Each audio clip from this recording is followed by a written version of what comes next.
Hi, Phil here. As you can see, today we're looking around this Audi Q5.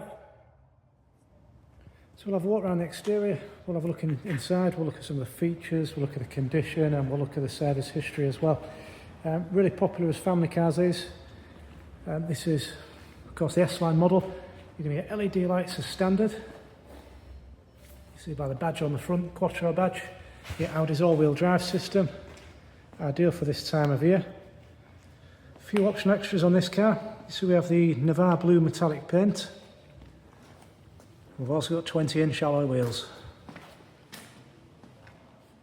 Now we'll look in the boot. I'll just show you first, with it being the S-Line model, you get Audi's dynamic sweeping indicators. Ease of access, it's just a push button. And you've got a power operated tailgate.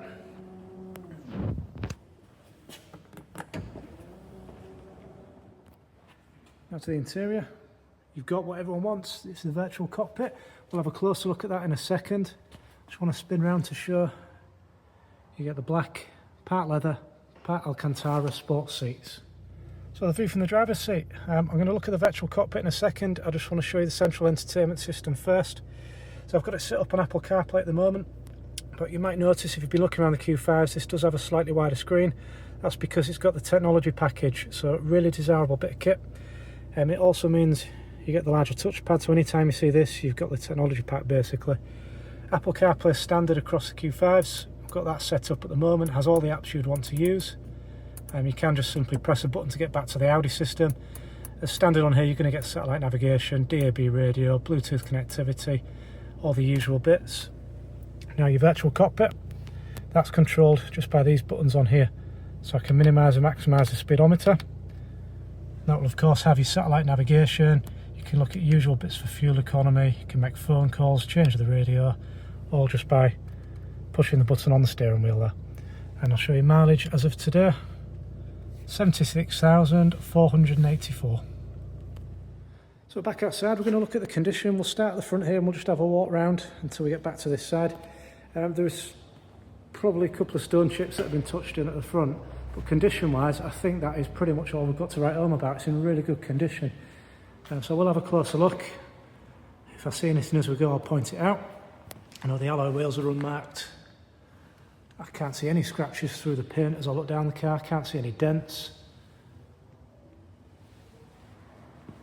Surely for the mileage, I don't think anyone's going to be disappointed with this whatsoever. I'll do a close-up on each alloy wheel as we go past. So before we go down the passenger side, I just want to show you into the boot. And we'll have a look at the rear bumper and the boot lip, because it tends to be these areas here on these practical cars that take the brunt of the wear and tear. But again, this is really good condition. Oh, as well, we've still got the load cover. If you're looking about, it's really common for these to go missing, because a lot of people just take them out, put them in the garage and then forget all about them. So let's have a closer look down the passenger side. Look at the alloy wheel, unmarked. And again, there's no marks to this side standing out at me at all.